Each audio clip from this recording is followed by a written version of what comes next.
This week on Wednesday Wisdom, we begin going through the book of First Peter. And I thought it was pretty amazing because before I even really got deep into the text here, God gave me something on my heart that he wanted me to share in this message.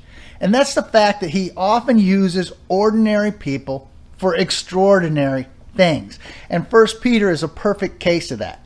You see, this is another letter.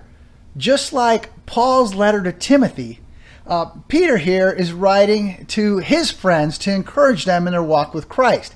And the reason I say using ordinary people for extraordinary things, I think Peter is a great example of this. You see, when he was writing this letter, I don't think he realized at that time that he was writing a letter that would later be included in what we now call the Bible and would be read by countless millions of people to encourage them in their walk with faith. You see, Peter started out life as a guy named Simon.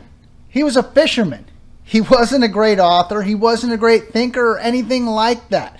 In fact, you might say he was unstable, often impulsive, and certainly insecure at times. There's other stories in the Bible that point to these qualities in Peter. But Jesus said, "Peter, you are the rock." And he saw a different quality in Peter than Peter saw in himself or other people saw in him in that time. And Peter was on a journey. He was going from a fisherman to a well-respected Christ follower. Jesus called him that day, and he began to make these changes in his life as he followed Jesus. And Jesus had him on a mission to become extraordinary. And my question to you today is, where's that place in your life that God's trying to lead you, but maybe you're holding back? Maybe you're not giving it all to him. Frequently, we're called into service. God's calling us to do something, and we say, "No, God, that's the limit. I can't quite go there." And God's asking us to say, "God, I can't go there, but I know you can. Won't you please take me?"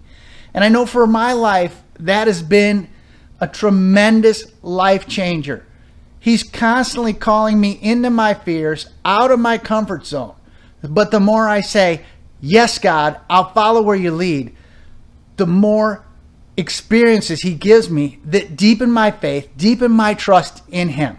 So this week, as we start this book, barely digging into the first verse, I'll call this maybe that first verse where he's talking about the greeting.